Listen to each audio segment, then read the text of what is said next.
अगदी मऊसूद आणि चवीला अतिशय छान बनणारी आंब्याची पुरणपोळी कशी बनवायची ते पाहूयात। तर त्यासाठी 1 कप धुवून घेतलेली चणा डाळ 2 तास भिजत ठेवलेली होती। आता गरमीचे दिवस असल्यामुळे चणा डाळ शक्यतो भिजवून घ्यायची, म्हणजे पचायला सुद्धा हलकी बनते आणि पटकन शिजते सुद्धा। तर एका डाळीचे 2 तुकडे होत आहेत, म्हणजे ही परफेक्ट भिजलेली आहे। ही डाळ पुन्हा एक वेळा स्वच्छ धुवून घेतली आणि कुकरमध्ये काढून घेतली। डाळ व्यवस्थित बुडेल इतपत यामध्ये पाणी घ्यायचं। जर येळवण्याची आमटी बनवणार असाल तर थोडंसं जास्त पाणी वापरू शकता। यामध्ये छोटा पाव चमचा मीठ घातलेला आहे, पाव चमचा हळद आणि 1 चमचाभर तेल घातलेलं आहे। तेल वापरल्यामुळे जरी डाळ जास्त शिजली तरी सुद्धा लगदा झाल्यासारखं होत नाही। सगळं चांगलं मिक्स करून घेतलं। आता लगेचच याला झाकण लावायचं नाही, तर याला एक उकळी काढून घ्यायची। उकळी आल्यानंतर वरती जो फेस आलेला असतो तो सगळा काढून टाकायचा, कारण यामध्ये ऍसिडचं प्रमाण जास्त असतं। हा फेस काढून टाकल्यामुळे पुरणपोळ्या पचायला हलक्या बनतात। या गरमीच्या दिवसांमध्ये चणा डाळ आणि आंबा असून सुद्धा पुरणपोळी पचायला हलकी बनेल।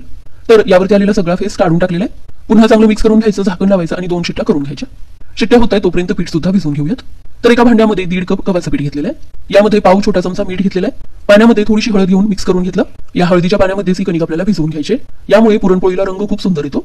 हळद आवडत नसेल, वापरायची नसेल, नाही वापरली तरी सुद्धा चालेल। ही कणिक फक्त घट्टसर भिजवून घ्यायची, मळत बसायची किंवा रगडत बसायची काहीच गरज नाही। अशी फक्त घट्टसर भिजवून घेतली की ही कणिक बुडेल इतपत यामध्ये पाणी घ्यायचं। गरम पाणी या ठिकाणी वापरायचं नाही। झाकण लावून फक्त 15 ते 20 मिनिटे भिजवून घ्यायची। तोपर्यंत आंब्याची सुद्धा तयारी करून घेऊयात। तर त्यासाठी एक आंबा 1 तासभर पाण्यामध्ये भिजत ठेवलेला होता। आंबा सुद्धा पाण्यामध्ये भिजत ठेवल्यामुळे यातली उष्णता खूप कमी होते, पचायला सुद्धा खूप हलका बनतो आणि त्यामुळे या कडक उन्हाळ्यामध्ये पुरणपोळी सुद्धा पचायला हलकी बनेल। आंबा स्वच्छ धुवून घेतलेला होता, देठाकडचा भाग काढून घेतलेला होता। आंब्याचा पल्प काढायची ही सगळ्यात सोपी पद्धत आहे। आंब्यामध्ये जर काही केशर असतील ते सुद्धा बाजूला होतात। मिक्सरला जशी पेस्ट बनवतो त्या पद्धतीनेच याचा पल्प निघला जातो। आंब्याचा रस काढून घेतलेला आहे, 20 मिनिटे झालेली आहेत आणि कणिक सुद्धा पाण्यामध्ये व्यवस्थित भिजलेली आहे। आता ही कणिक पाण्यामधून अशीच परातीमध्ये काढून घ्यायची। यामध्ये आता पाणी अजिबात वापरायचं नाही, तर सुरुवातीला याचा चिकटपणा थोडासा कमी होईपर्यंत मळून घ्यायचं। एकदा याचा चिकटपणा कमी आला की यावरती 1 ते 1.5 चमचा तेल घ्यायचं। आता फक्त 5 मिनिटे ही कणिक आपल्याला आपटून रगडून मळून घ्यायची। यामुळे काय होतं, कणकेला कमी वेळेमध्ये रबरासारखं टेक्स्चर येतं।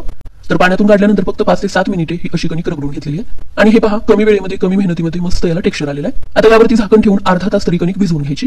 तोपर्यंत पुरणाची सुद्धा तयारी करून घेऊयात। 2 शिट्ट्यानंतर कुकर थोडासा थंड झालेला आहे। चणा डाळ चाळणीमध्ये काढून घेतली, म्हणजे डाळीतलं सगळं पाणी निथळलं जातं। याच पाण्याची आपण येळवण्याची आमटी बनवतो। तर 5 मिनिटे मी हे असंच ठेवून दिलेलं होतं, यातलं सगळं पाणी निथळलेलं आहे। पुरण बनवण्यासाठी ही डाळ पॅनमध्ये काढून घेतली। ज्या कपने 1 वाटी डाळ मोजून घेतलेली होती त्याच कपने 1.5 कप चिरून घेतलेला गुळ घेतला। गुळ आणि डाळ चांगलं मिक्स करून घ्यायचं। आता लगेचच यामध्ये आंब्याचा पल्प काढून घेतला। आंबा जर जास्त गोड असेल तर फक्त 1 कप गुळ वापरला तरी सुद्धा चालेल। आता हा पल्प सुद्धा चांगला मिक्स करून घ्यायचा। हे पुरण आपल्याला घट्टसर होईपर्यंत शिजवून घ्यायचंय, त्यामुळे लो टू मीडियम फ्लेमवरती सतत हलवत राहायचं, म्हणजे हे कढईच्या तळाला लागत नाही, करपत नाही। यातलं पाणी सुद्धा पटकन आटलं जातं, लगेचच पुरण घट्टसर बनतं। 5 ते 6 मिनिटात अशी याची कन्सिस्टन्सी झालेली आहे। पुन्हा 2 मिनिटे शिजवून घेतलं आणि हे पहा स्पॅच्युला यामध्ये व्यवस्थित उभा राहतोय, म्हणजे पुरण व्यवस्थित शिजलेलं आहे। यामध्ये अर्धा चमचा वेलची पूड घेतली आणि मिक्स करून घेतलं। आंब्याचा फ्लेवर आहे त्यामुळे फ्लेवरसाठी अजून काही वापरायची गरज लागत नाही। पुरण पूर्णपणे थंड झाल्यानंतर वाटून घ्यायचं। तर पेल्याच्या साह्याने या पद्धतीने हे पुरण वाटून घेऊ। तर या पद्धतीने सगळं पुरण वाटून घेतलेलं आहे। पुरणाला सुद्धा हवा तसा चिकटपणा येतो। हे प्रमाण असेल तर पुरण सुद्धा अजिबात कोरडं कोरडं बनत नाही। अगदी परफेक्ट टेक्स्चरचं पुरण बनून तयार झालेलं आहे। हे पहा याचा एक लगेचच गुळा बनून तयार होतोय। तर जवळजवळ अर्धा तास झालेला आहे। कणिक सुद्धा चांगली भिजलेली आहे। पुरणपोळीसाठी कणकेला भिजत ठेवणं खूप महत्त्वाचं आहे। कणिक जितकी चांगली भिजली जाईल ना पुरणपोळ्या तितक्याच नाजूक येतात। तर हे पहा मस्त याला टेक्स्चर आलेलं आहे। लगेचच पुरणपोळ्या लाटायला घेऊयात। तर फुलक्यासाठी जितका आपण कणकेचा गोळा घेतो त्यापेक्षा थोडासा कमी घेतलेला आहे। त्याच्या 1.5 पट पुरण घेतलेला आहे आणि याचा रोल करून घेतला। कणकेच्या गोळ्याला थोडंसं पीठ लावून घेतलं आणि अशी वाटी करून घेतली। पुरणाचा असा रोल करून घेतल्यामुळे कणकेच्या वाटीमध्ये व्यवस्थित स्टफ करून घेता येतो। पुरण भरून घेतलं की हे चांगलं पॅक करून घ्यायचं। वरती आलेला जो एक्स्ट्रा कणकेचा भाग आहे तो काढून घ्यायचा। यामुळे पुरणपोळीमध्ये जास्त कणकेचा भाग येत नाही आणि मस्त भरपूर पुरण असलेली पुरणपोळी बनून तयार होते। गोळा करून घेतला आणि तळ हातावरतीच थोडंसं थापून घेतलं, म्हणजे सुरुवातीलाच पुरण कडेपर्यंत जायला मदत होते। लगेचच लाटून न घेता थोडंसं याला पीठ लावून मध्य भागापासून कडेपर्यंत हलक्या हाताने थापत जायचं, म्हणजे सुरुवातीलाच पुरण काठापर्यंत व्यवस्थित पसरलं जातं आणि त्यानंतर हलक्या हाताने सगळ्या बाजूनी एकसारखी पुरणपोळी लाटून घ्यायची। पिठाचं प्रमाण सुद्धा थोडंसं कमीच वापरायचं, म्हणजे पुरणपोळ्या दिसायला सुद्धा नाजूक दिसतात। आपल्याला हव्या तेवढ्या आकाराची पुरणपोळी एकदा लाटून झाली की याच्या कडा फक्त पातळ लाटून घ्यायच्या। तर हे पहा पुरण सुद्धा अगदी काठापर्यंत पसरलेलं आहे।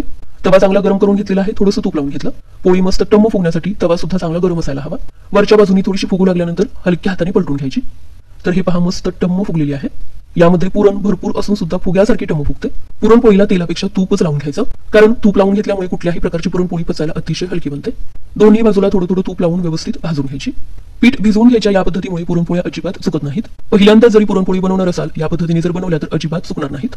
कुठल्याही प्रकारची पुरणपोळी करायची म्हटल्यानंतर जास्त मेहनतीचं काम आहे असं वाटतं, पण पीठ भिजवून पाण्यामध्ये थोडा वेळ जर ठेवलं तर अजिबात जास्त वेळ कणिक रगडत बसायची, आपटत बसायची गरज लागत नाही।